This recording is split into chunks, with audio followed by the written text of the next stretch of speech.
మీరందరూ కూడా మీ వేష భాషలు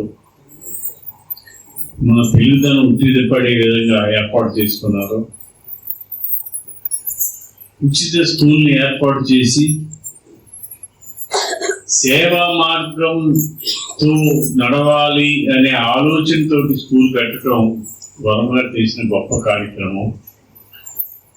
మన సంస్కృతి, మన సంప్రదాయాలని పెంపొందింపజేసుకుంటూ మనం అందరం కూడా ఐకమత్యంగా జీవించాలని, న్యాయంగా, ధర్మంగా, నీతిగా, నిజాయితీగా నడవాలని ఆ స్వామి వివేకానంద చెప్పిన మాటల్ని ఆచరిస్తూ ఈ చక్కని స్కూల్ని ఏర్పాటు చేసినందుకు వర్మ గారికి మనస్ఫూర్తిగా అభినందనలు తెలియజేస్తాను.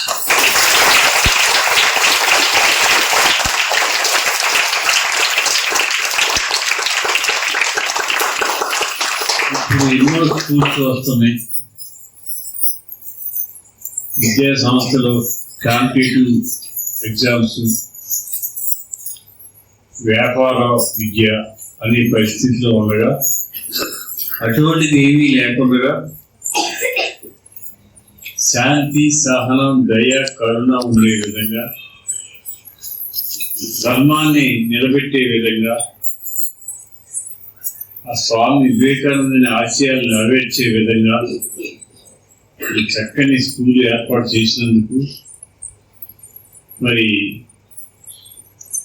జనరల్గా స్కూల్ పెడితే ఎంతమంది విద్యార్థులు చేరతారో, ఎంత ఫీజు తీసుకుంటామో, ఎంత లాభం వస్తుందని ఆలోచన చేస్తారో, కానీ వర్మ గారు అలా కాకుండా ₹1 ఫీజు తీసుకోకుండా ఉచితంగా విద్య చెప్పి మన సంస్కృతి, మన సంప్రదాయాల్ని, మన గౌరవాల్ని పెంపొందించే విధంగా ఏర్పాటు చేసినందుకు వర్మ గారికి శిరస్సు వచ్చి నమస్కరిస్తున్నాను.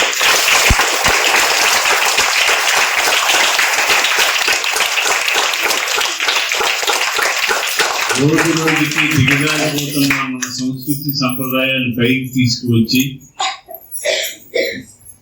మనం ఇలా ఉండాలి, మన సంస్కృతి ఇది, మన సంప్రదాయం ఇదే అనే ఆచరణలో పెట్టి ఆలోచన చేయడం త్వరగా చేసిన గొప్ప కార్యక్రమం.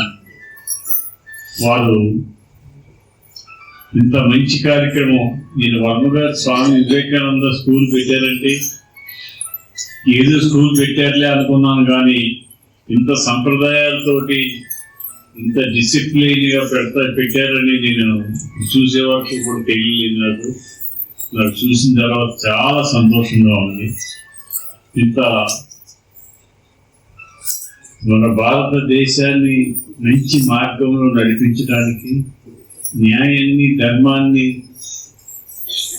సమతుల్యపరచడానికి ఏర్పాటు చేసిన ఈ స్కూలు బాగా సక్సెస్ అవ్వాలని, మీరందరూ చదువుకొని మన సంస్కృతి సంప్రదాయాల్ని చేయాలని, స్త్రీ కూడా ఏ రంగంలోనూ కూడా వెనకాడ వేయదు, అన్ని రంగాల్లో కూడా ముందు ఉంటుందనే ఆలోచనతో ఈ మహిళా స్కూల్ పెట్టినందుకు వర్మ గారికి మనస్ఫూర్తిగా అభినందనలు తెలియజేస్తూ సెలవు తీసుకుంటాం.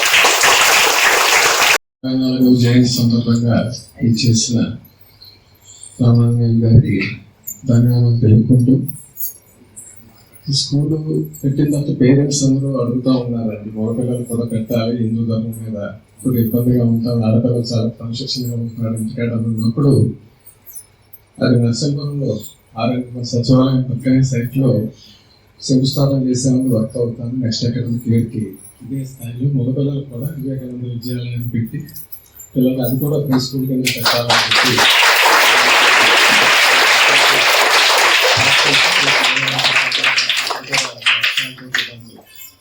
వివేకానంద విద్యాలయాన్ని పెట్టాము. నివేదిత విద్యాలయం చెప్పి వివేకానంద శిష్యురాలు అని చెప్పి ఆ కార్యక్రమం కూడా చెట్టు మీద వస్తాను తదుమరంలో వచ్చిందండి. బాబాయ్ గారితో చెప్పారు, అక్కడ కూడా ఈక్వల్ హెల్త్ ఇంపార్టెన్స్, అది కూడా ఇంపార్టెన్స్ పెట్టాను. నేను అసలు ఎప్పటికీ ఏ విధంగా అలాభాపేక్ష లేకుండా మనస్ఫూర్తిగా రామకృష్ణ గారు మా కమిటీ మెంబర్ ప్రశ్నించాలని చూస్తూ ఉన్నారు. పిల్లలకి ఏదో మార్పు తీసుకురావాలని, కొద్దిగా పవిత్రంగా ఉండాలని పిల్లల్ని ఉద్దేశంతో పెంచాలని, బాగా చదివించాలని ఉద్దేశంతో స్టార్ట్ చేశాం. నాకు మీ అందరూ మీ ఆశీస్సులు తప్పనిసరిగా కావాలని కోరుకుంటాం. మీరు ఈ రోజుని ఎప్పటి నుంచో మీకు ఇక్కడ తీసుకొచ్చి మేము బాబా గారితో తీసుకొచ్చి కానీ చూపించాలని ఉండేది. ఏదో శనివారం రావటం పని చూసుకుని వెళ్ళిపోవటం సరే ఒక ఇంపార్టెంట్ డే అనేది ఉండే ఆ రోజుల్లో మనం తీసుకొస్తే బాగుంటుందని చెప్పిన ఉద్దేశంతో ఇవాళ యాక్చువల్గా ఎల్లుండి కూడా ఇంగ్లీష్ క్యాలెండర్ ప్రకారం వివేకానంద జయంతి, కాకపోతే ఆ రోజు విధులు బట్టే చేసుకుంటాం.